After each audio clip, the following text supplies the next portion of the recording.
Economic Club of Washington today to have as our special guest the 16th Chairman of the Federal Reserve Board, Jerome Powell, also known as J. Powell.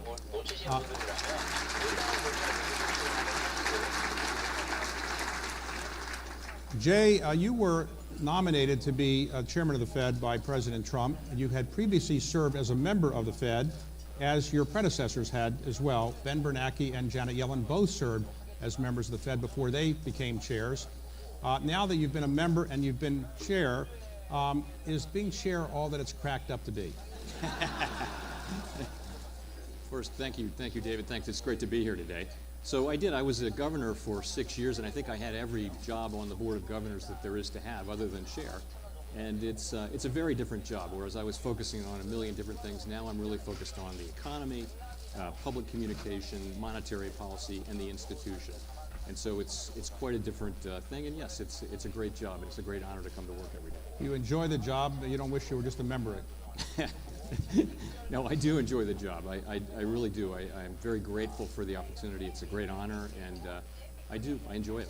You find that as a chairman, your jokes are laughed at more quickly than a regular member, or do you get any putts in golf that you didn't get before? Well, I guess we'll find out about the jokes. I don't play much golf anymore, but no, I think my jokes have always been well received, frankly.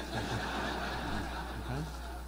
So last week, you had a very interesting interview at the American Economics Association with your two predecessors. And at that interview, you seemed to say that the Fed's position going forward is that you're reasonably comfortable where you are with the Fed funds rate. Is that the proper interpretation, or should people be reading more into what you said last week? So maybe I'll provide a little bit of context there. So 2018 was a very good year for the U.S. economy. It's the strongest growth we've had in more than a decade. By so many measures, the labor market is very strong, historically low unemployment, the lowest in 50 years, wages going up, labor force participation going up, which is very important for us, and inflation staying right near our target. And we see continued momentum from the data right through the beginning of this year. We also see, the financial markets expressing a view of concern about downside risks really associated with global growth and with trade. So how do we put those two different signals together? And I think we're actually in a good place. I think where that leaves us, particularly with inflation low and under control, is we have the ability to be patient and watch patiently and carefully as we see the economy evolve and figure out which of these two narratives is going to be the story of 2019. Okay, but at the end of last year, in December, people thought that perhaps 2 Fed fund rates increases in 2019 were part of your plan. Is it fair to say that that is not part of your plan right now, today? I think the better way to think about it is that there is no such plan. We don't actually vote on a path or a plan for interest rates. We have each individual participant on the FOMC submits his or her individual projections 4 times a year, and we did that in December, and 2 rate increases was the median. And it was conditional on a very strong outlook for 2019, an outlook which may still happen. But the good thing is we're in a place where we can be patient and flexible and wait and see what does evolve. And I think for the meantime, we're waiting and watching. All right, so I shouldn't anticipate at your next FOMC meeting a big increase in interest rates. You should anticipate that we're going to be patient and watching. Okay, all right, well. And waiting and seeing. I have no doubt. Okay, so by the way, FOMC, what does that stand for? Federal Open Market Committee. And who's on that? So that consists of all of the members of the Board of Governors, which there can be 7, but there are currently 5. Those are nominated by the President, confirmed by the Senate, and all 12 of the Reserve Bank presidents around the country, who are actually chosen by their boards of directors, subject to the approval of the board. Have you thought of a better acronym? Because FOMC is hard to say. Can you get some other acronym for that? Or? We may have to hire a branding consultant and get some better thinking on that. But for us, it's a very basic acronym. All right, yesterday, the Fed released the minutes of your last FOMC meeting. Mm-hmm. Now, you release your minutes not the day after the meeting. Why don't you release your minutes the day after a meeting? We release a statement which summarizes the decision, and the language is very carefully structured to express the rationale for the decision. And then we actually go back and read the transcript very carefully. We accumulate the perspectives offered by 17 different members, and it takes sort of 3 weeks to go through that process, and we publish the minutes. We used to publish them, with a couple of month delay. Now we publish them with a 3-week delay. So they're meant to amplify what's in the decision. Okay, in those minute meetings, it said that there was fair debate about whether you should increase interest rates, the Fed funds rates or not, but the opinion was unanimous. So was it fair to say that it was the united view of the FOMC that you should increase interest rates when it turns out that the debate was more divided than maybe the vote was? So I would say one of the great things about our system is that we really have institutionalized diversity of perspectives. 12 different Reserve Bank presidents, each of whom has his or her own economic staff. And they come in, and so at every meeting we have a robust discussion, debate, and often disagreement over the path of policy. And I personally think that's a great way to reach a better decision. So in the end, people have to choose to vote with the proposal or not. In this case, everyone voted for it, although there were disparate views expressed at the meeting, as the minutes reflect. And when people don't vote for the proposal, it's recorded that they didn't vote for it. Is that right? That's right. They dissent, and they'll often issue a statement of why they dissented, and they'll explain themselves. The whole thing: explain yourself carefully to the public and transparently. And we try to put all of that out on the record for people to see. On Capitol Hill, when you're committee chair, it is said you don't call for a vote unless you know that you're going to win that vote. When you're the head of the FOMC, as the chairman of the Federal Reserve Board is, do you know where the vote's going to be before that meeting starts? Yes, so I speak to, and I think my predecessors did too, I speak to every Reserve Bank president and every member of the Board of Governors in great detail before every meeting. We discuss the issues, and I certainly know what people will support and what they won't. So the proposal that gets made is generally one that attracts overwhelming support, but often not unanimous, though. Dissents are not uncommon. So if you call somebody who's a member of the FOMC and we say we're going to have our meeting in a couple of days and this is what I think, and they say they have a different view, do you try to lobby them, or you don't do that in the FOMC? Nobody lobbies anybody else. No, I really don't. I really respect the right of each individual participant to make up his or her own mind and express that view and put it on the record and explain it. I see nothing but value in that. It's not a question of lobbying. It would be more likely that and this hasn't happened, but more likely that we would adapt a proposal to be something that a person could support than it would be for me to actually lobby someone. Now, your immediate two predecessors had PhDs in economics, one from, Princeton and one from Yale. Actually, Harvard. Ben was from Harvard. Yeah. He taught at Princeton. Oh, Ben was MIT, actually. MIT, you're correct. He was at MIT. He taught at Princeton, and Janet had hers from Yale, if I recall. Right. So you have a law degree from Georgetown. You practice law, but is there a disadvantage to not having a PhD, and is there an advantage to having a private equity background?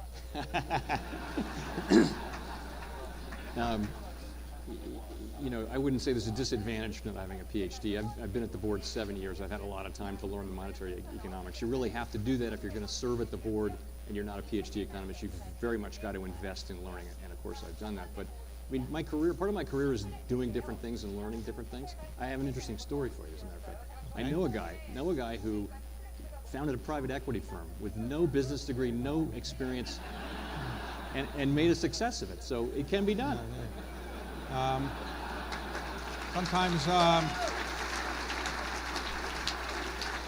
Sometimes it's better to be lucky than anything else. But so let me ask you this. Recently, the President of the United States, who appointed you, has been less than favorable in about some of your decisions. Does that bother you in any way? No.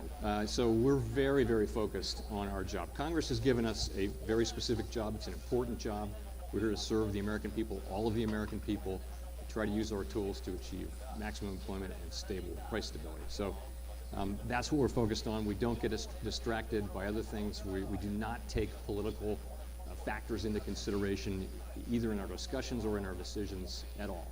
And that's just who we are. The President's head of the National Economic Council, Larry Kudlow, has suggested that maybe the President will have a meeting with you. Have you received that invitation yet? No invitation. I will say Fed chairs do meet with presidents. I'm not aware of any Fed chair in my lifetime that hasn't met with the President. These meetings tend to be rare. I think there's only been one or two during my time here. And I'm not aware of any Fed chair turning down an invitation from the White House, nor do I think that would be appropriate. So, but I really don't have any news for you. All right, so if you had an invitation, you'd be happy to accept it, right?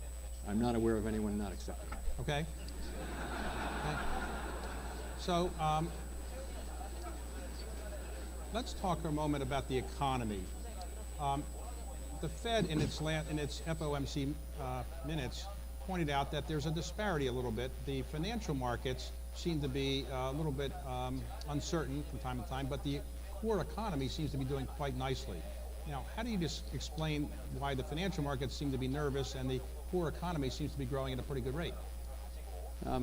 So financial markets really beginning in the fourth quarter got more volatile and seemed to be pricing in a more pessimistic outlook, which, as I mentioned, it seems to be rooted in concerns about slowing growth and a related concern of the ongoing trade negotiations.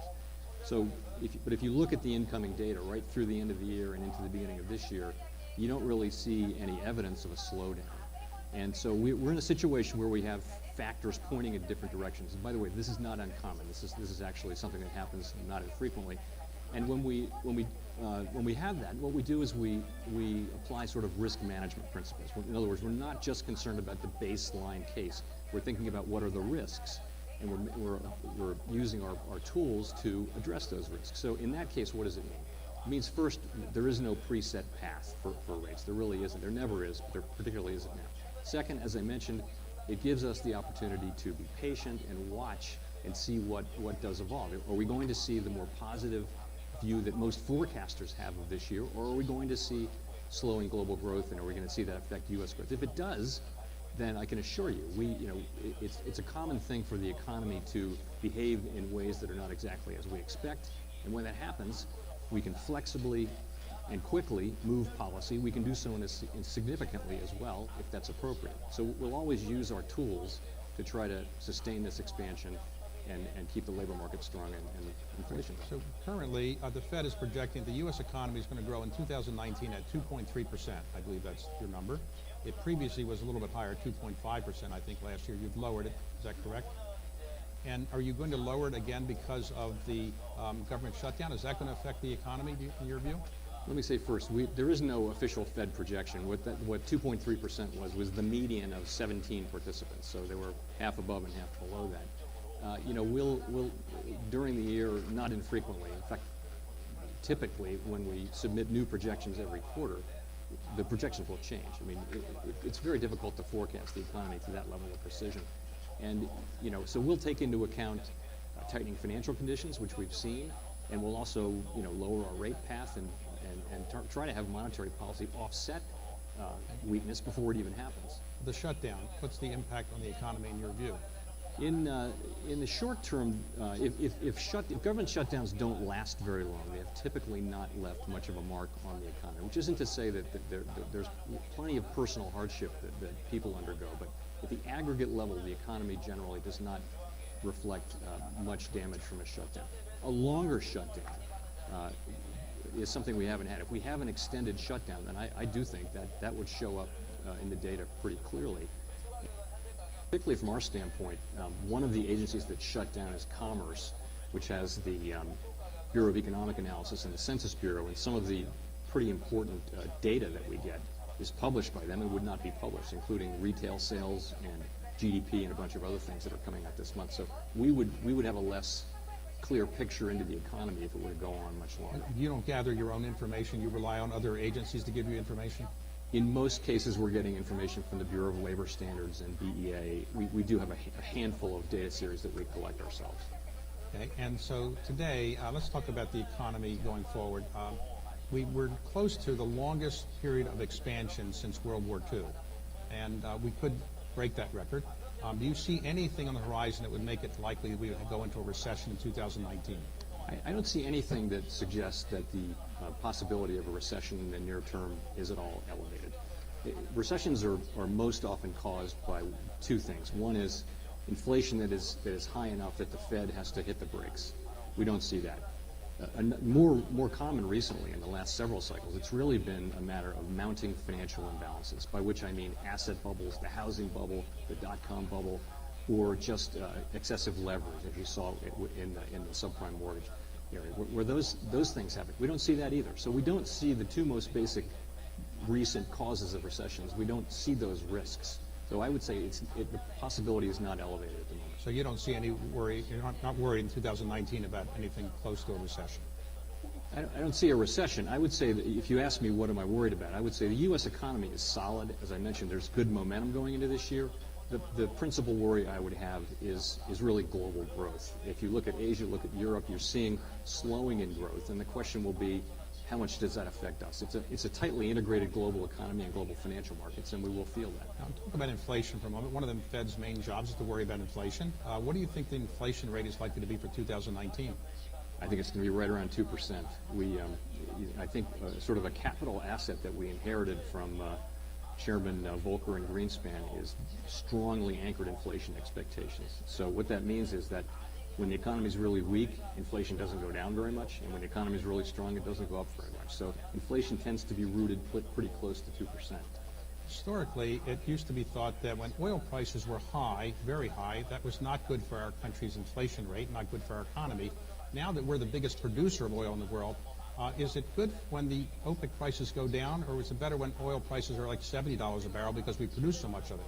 So as you point out, it's a much closer call than it used to be. We have a very large domestic oil industry, but still on balance, we think there's still a modest benefit overall in the aggregate for lower oil prices. But not if you work in the oil industry or you live in an area that is heavily leveraged to the oil industry. Lower than 50 or lower than 60, or is there any price you think is an equilibrium for oil prices in our economy? It's hard to say. I mean, the question would be what is the break even for these shale producers, and there are different views on that. Okay, let's talk about the Chinese economy for a moment. Are you worried about the slowing growth rate in the Chinese economy and its impact on our economy?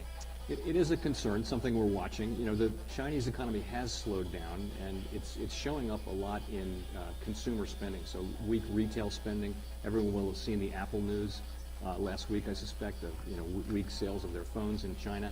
So we're seeing that. We also saw 2 weak manufacturing and services surveys, PMIs they're called, early last week. So you're seeing some weakness there.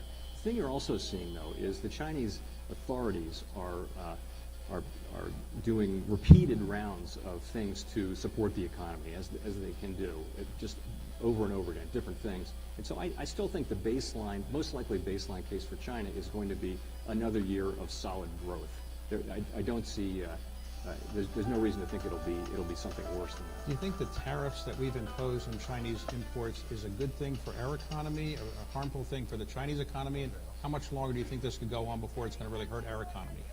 So I don't think that the tariffs on either side have had much of a visible mark on either the Chinese economy or the United States economy. So in other words, Chinese exports and imports don't show any mark from that. And we have a $20+ trillion economy. The amount of tariffs so far just doesn't show much of a mark. So, and again, we don't do trade policy. We don't give the administration advice on that. I would never comment on the administration's trade policy. I will say this, though.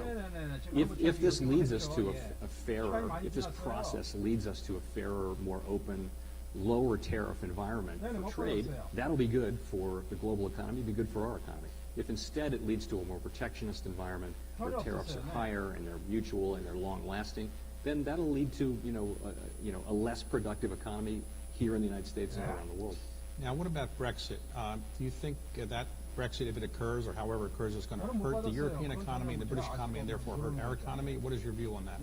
With Brexit, our main point of contact has been with U.S. financial institutions that have operations in the UK and also in the continent, and we've now had quite a long time to get ready for that. So, and also these institutions have had supervision from U.S. authorities, UK authorities, and EU authorities. So they're prepared for the full range of possible outcomes. That's the main thing that we've been working on. I think it's very possible. There's no precedent for this event, so anyone should have humility trying to predict what the consequences would be.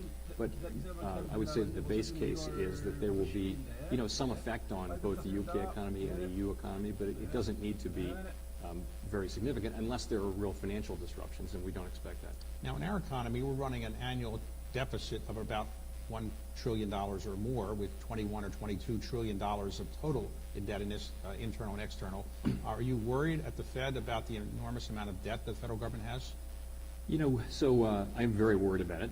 But from the Fed standpoint, we're really looking at a business cycle kind of length. That's our frame of reference.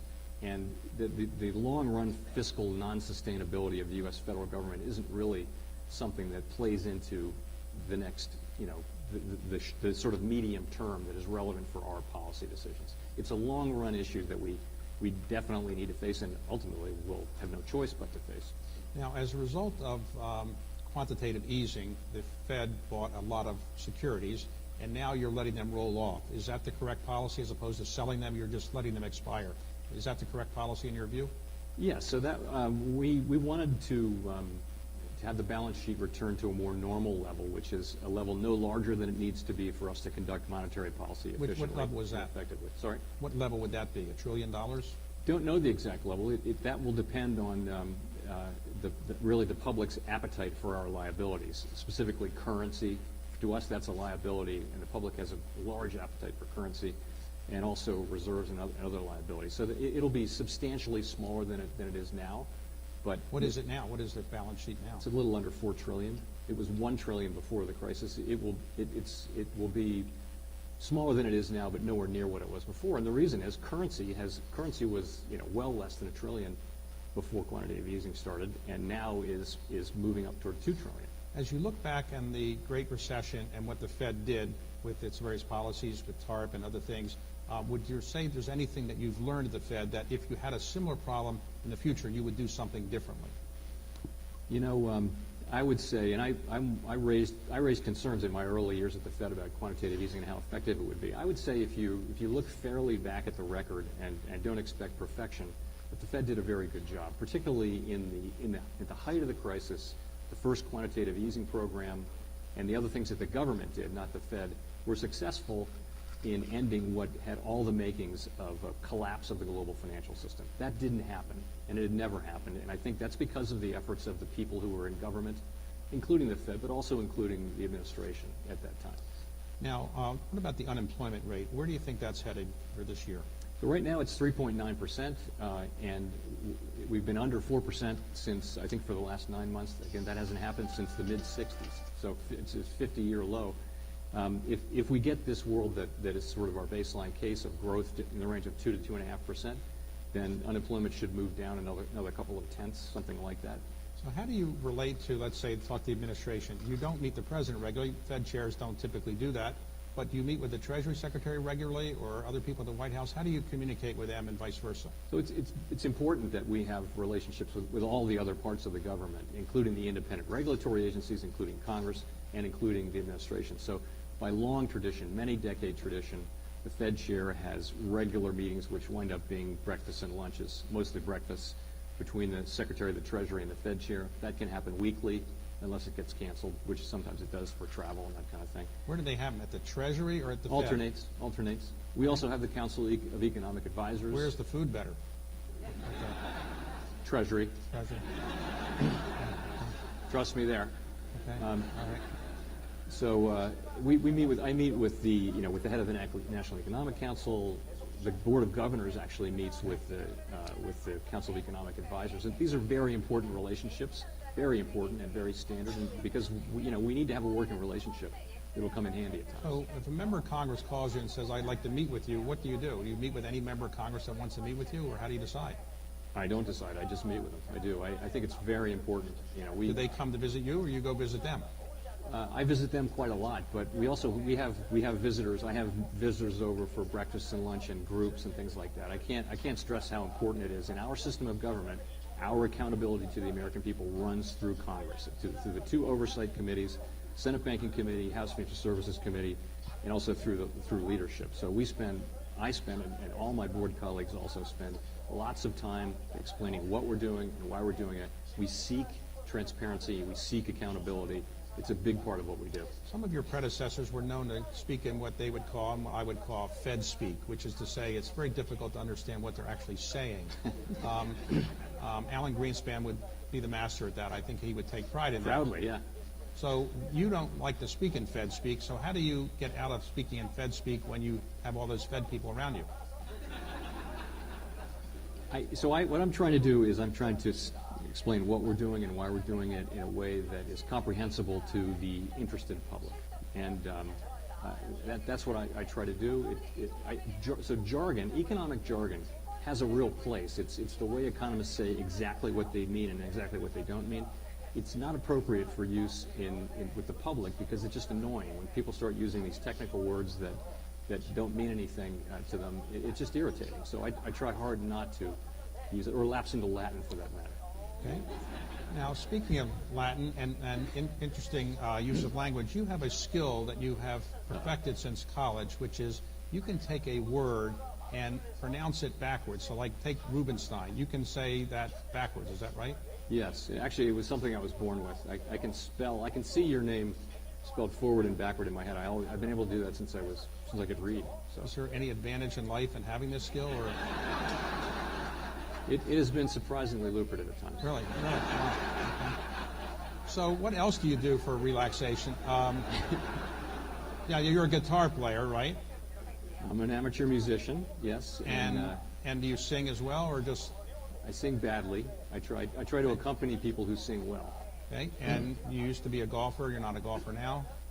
I can't play a lot of golf these days, but I ride my bike. I've been a road cyclist for many years. And is that safe when you're the chairman of the Federal Reserve Board? I'm afraid to go across the street sometimes when I see bikes coming and so forth. Is that safe for you to do that? So I do try to keep it in a safe way. So we have a weekend house on an island, and I ride around the island over and over again. Or I ride my stationary bike at home. I don't get out on the streets of D.C. so much anymore. Okay. And talk about the pleasures of the job. What is the great pleasure of the job? What's the least pleasurable part about this job, other than the interview that you have to do with somebody like me? I actually enjoy meeting with people and meeting with the public. It's a little bit like your statement of you don't find any deals in the office, you used to say. So in my case, getting out of the office, going to Capitol Hill, I really enjoy engaging with people. Also, we have lots of groups that come in. I met with a group of students from D.C. last week, high school students. It's really a lot of fun. Also, I would go back to the fact that it's such a great honor and privilege to do this that I never go to work thinking this isn't a great job and a very special time in my life. Let's go back to your career. You grew up in the Washington area. I did. And you went to undergraduate at Princeton. And what did you study? Economics or?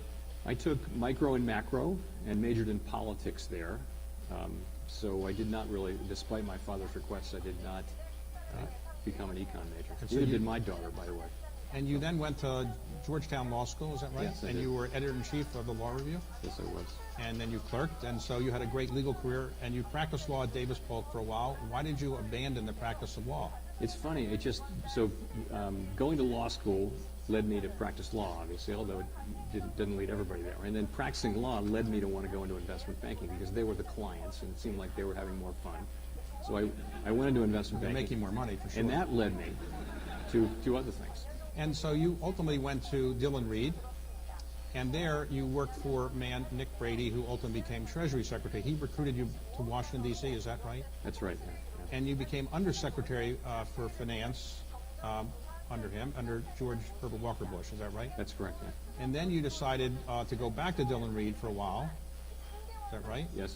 And then you decided that the high point of your life would be if you went into private equity. Absolutely. And so, as many people know, you joined Carlyle, and you were there for about 8 years. So is there any doubt that private equity is the highest calling of mankind? So let me say, somehow that was the path that made sense to me along the way. It did lead me to private equity. It was a great way to make a living. I really enjoyed my time there. So when you left Carlyle, you did something very interesting, and this brought you to the attention of President Obama. And you might explain this to people. You joined, for a while, the Bipartisan Policy Center, and you went up to Capitol Hill and lobbied for the increase in the debt limit. You're a Republican, and a lot of Republicans on Capitol Hill didn't want that. Obama was arguing for it. Why did you do that? So I went to Bipartisan Policy Center to work on fiscal policy, and I was there for 2 years. It was 2 great years, and I saw the debt ceiling crisis coming, and I wrote this big study that showed pretty much what would happen with some precision if the debt ceiling weren't raised. And you can actually look at what bills are due on what day with the federal government. You look at something called the daily Treasury cash statement. And I started briefing people on this, and it really went viral. And I wound up briefing the whole Republican caucus in the House and the Senate. and playing a real role in that. And I think the Obama administration, so I think Speaker Boehner and Eric Cantor, thought that I had played a real role in turning around the House caucus on that, told that to the president, and the next thing I know, I'm getting a call from Tim Geithner wondering whether I would come over to talk about being on the Federal Reserve Board. And you said, I don't want to do that, or you said maybe, or what was your initial reaction? I said I'd love to be considered for that. Okay, so you were paired with a Democrat, so therefore a Democrat and Republican put up. And so when you got on the Fed, did you think that the people there didn't know as much as you did about policy, or that they knew more than you did? And what did you think when you first got on the Fed? You're not an economist. So I had 9 months between getting that phone call and actually walking in the front door and being sworn in.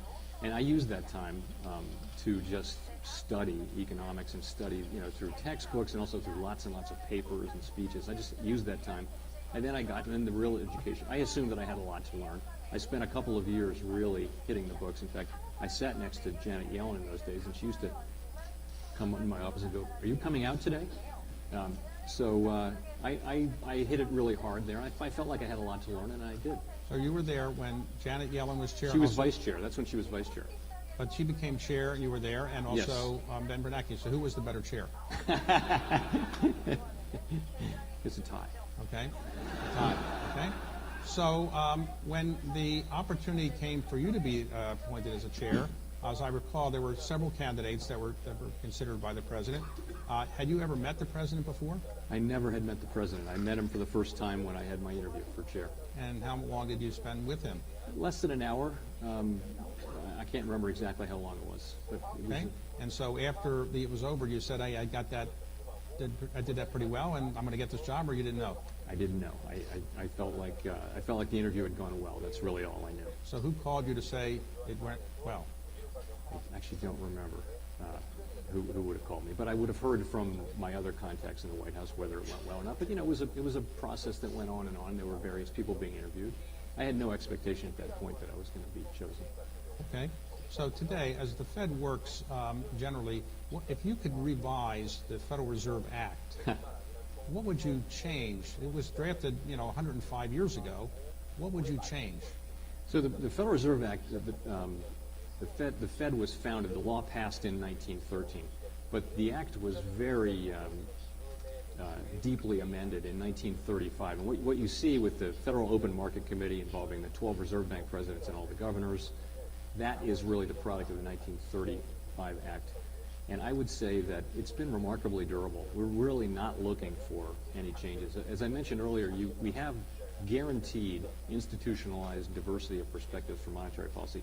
And having grown up in a lawyer's family, I'm inclined to believe that hearing opposing points of view debated actually helps you get to a better decision. And we get that at every meeting because of the Reserve Bank system. So I think it works. But you were supposed to have 7 members of the Federal Reserve Board. For many years now, we haven't had 7. We only had 5. Do we really need 7? Well, we have 7 seats, and we'd love to get 2 more people to fill the hall up. It has rarely been the case that we've had all 7. Governors have tended to serve, and then leave. But right now we're at 5, which is a good number. Before we were at 3 for quite a while, and that was a lot of work. So in terms of communicating what the Fed's position is, in the old days, the Fed didn't really communicate. The market kind of figured it out. But now you're much more open. Is there anything you can do to be even more open than you already are? So the old theory really was that we were supposed to be mysterious. And about 25, 30 years ago, a lot of work was done in the economics field to suggest that actually, if you're really transparent and the market understands your reaction function, how you'll react to incoming data, then kind of markets and people in business will do the Fed's work for you in a way. They'll understand. So it's generally thought that we should be as transparent as possible. And so, Chairman Greenspan did some, and I have a number of things I'm doing. So I'm having press conferences after every FOMC meeting, not every other one. We've published new reports laying out our framework for financial stability. That's a new thing. We had never put that on the record for the public to comment on and criticize. Same thing in bank supervision. We're actually this year, for the first time in our history, doing something that some other central banks have done, which is we're inviting public comment on the whole way we conduct monetary policy, our strategies, our tools, and our communications. We're engaging, the reserve banks are engaging, and all of us are engaging with the public. We're going to have a conference around this in this June. So, and also just the whole effort to do more on Capitol Hill, and the effort to speak more plainly. I would put those on that list too. Okay. So today, is the Fed shut down because of the government shutdown, or you have your own money? No, the Fed is the Fed is self-funding. So we have, I mentioned we have, excuse me, close to $4 trillion in assets, which are government securities that earn interest. We also have liabilities offsetting those, some of which don't earn any interest. For example, to us, we have $1.7 trillion in currency that we don't pay interest on. So we effectively earn a spread, and we give that money to Congress, and along the way we pay for our own operations. Well, you pay for your own operations, you fund your own operations. Why can't you increase your salary and the Congress would say it's your business? Set in statute. Oh, so what is your salary? I want to say it's in the range of 180,000, something like that. Something like that. Okay, you think it's fair for that for work you're doing? Or? I do. Very fair. Very fair. Okay. So today, if people want to come see you, let's suppose bankers want to see you, community bankers, what's the best way to get a meeting with you? So I'm very easy to find. People can find me quite easily by calling the Fed, and you'll get put through to public affairs or even to my office. And the thing I try to do though is I try to make sure that I meet with people across the entire spectrum of the American public. So I meet with community groups and community bankers and all different kinds of interest groups, as well as you would expect. I meet with larger banks and representatives of larger banks, and also market participants and business people, and also academics for that matter. So I try to make sure that I'm meeting with, and we actually reach out to groups across the whole spectrum of American life. By the way, as I introduced you before, I said your name is Jerome Powell, but people call you Jay. Why don't you use the name Jerome? Why don't you use So Jay? my dad was a Jerome, and it was decided before I had a vote on it. It was decided that they didn't want two Jeromes or two Jerrys, and my mother would call my father Jerome when he was in trouble. So I'm Jay. Okay, so and you're never in trouble with that title, with that name, right? Correct. So if the Fed, lots of times people in life say, I made a mistake, I'm sorry. How does the Fed ever say, I made a mistake, I did something wrong? How do you actually kind of do that? You don't actually ever admit a mistake if you ever make a mistake. Monetary policy is forward-looking, so what we do is we try to change course. I mean, history, you got to judge a decision by what you know at the time. And so quite often, events after a decision will decide whether it looks like a good decision or not. But realistically, you're making that decision in forward motion based on what you know at the time. And then you're focusing on the next decision, and you're focusing on, as I mentioned, we're very flexible in adapting our policy if the economy moves, as it often does, in ways that we don't expect. So that's how we really think about it. I mean, I think we'll look back, and Ben Bernanke looked back in the pre-crisis era and pointed out that all bank regulators and supervisors, including the Fed, were a little too complacent about the robustness of our regulatory system. So that's confession of error. Now, under the Dodd-Frank legislation, you have a vice chair for regulatory, right, Randy Quarles.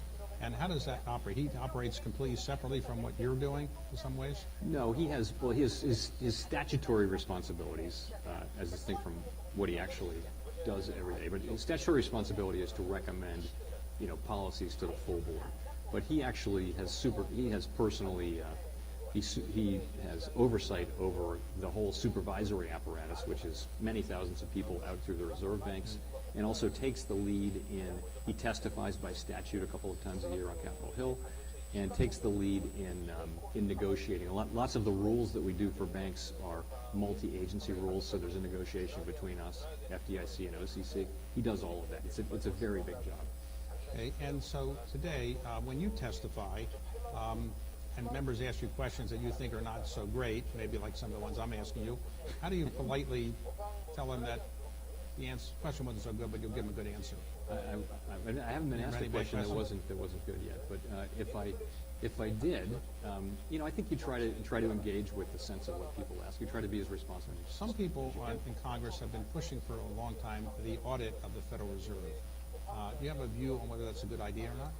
The thing is, the Fed is audited, and we have a big four accounting firm that audits us. Our business model is actually very, very simple. It's simpler than a community bank. As I mentioned, we have assets that are government securities, and we have liabilities that are things like currency. So it's a pretty simple business model, and we are audited from a financial perspective.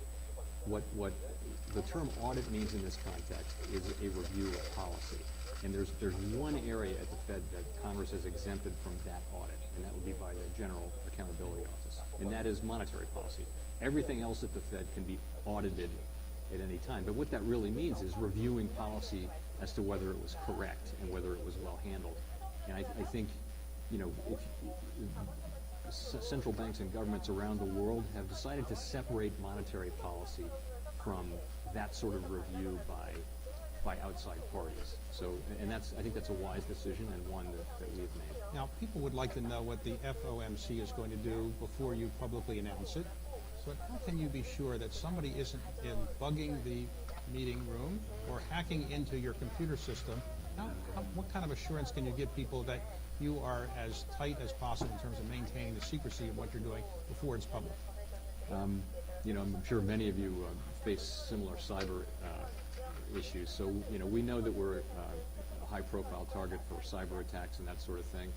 And, we put an awful lot of resources into defending against that kind of thing. And, of course, we sweep the building all the time before the FOMC meeting for listening devices and that kind of thing. But it never feels like you're doing enough. It always feels like there's no such thing as perfection. But, we put a great deal of resources into that. And I think we have excellent people working on it, and very committed people, and there's also a lot of other expertise around the government in some agencies, and we tap into that as well. So if you don't use certain code words or something, you might tell us what they are. Or something. There's no special code words that keep things secret? I'm not at liberty to. No, there are not.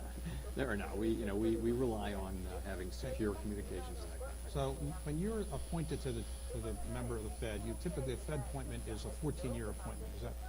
Yes, although the terms are running in statute, so more likely you'll be dropped into a term that's already running. So your term doesn't start the day. So when I started, my term had 2 years left. Then I was renominated and reconfirmed into a full 14-year term. Okay, and the chairmanship is a 4-year term. That's right. That's correct. Yeah. So you can technically be on the board even if you're not chair, but that's never happened really. It hasn't happened in the modern era. It did happen. It happened in the past that someone who was no longer the chair remained on the board. Now, the most famous quote that I'm aware of by a Fed chair was by William McChesney Martin, who was Fed chair under President Johnson, among other things. And he used to say, the job of the Fed is to do what? Well, to take away the punch bowl just when before the party gets good, or just when the party's getting good. Yeah. So do you guys try to take away the punch bowl, or that's not what you're trying to do? We have the punch bowl locked up right now. No, seriously, there was a time when inflation was not under control, and inflation reacted very strongly to the level of slack in the economy. So when the economy got tight, inflation would go up and it would stay up. So that's not this era. We have a very different and very favorable inflation dynamics, as I mentioned earlier, whereby inflation doesn't react as much to changes in slack in the economy, by which we mean high unemployment or empty factories and that kind of thing. So on the whole, to summarize and conclude, you're very happy with the job of being Fed chair. You enjoy serving the country in this way. And is there anything that you would rather change about the job that you currently have, or right now you're pretty happy with what you're doing? I'm very happy with what I'm doing and with the great honor of doing this job. So I want to thank you for coming today. I want to give you a gift. We have a first printing of the Federal Reserve Act, which is, I think, now 105 years old. Yes. I think I have it 1930. right here. And this is costs less than $50 because you're not allowed to take any gift more than $50. So this is $49.99, I think, but here it is. That's great.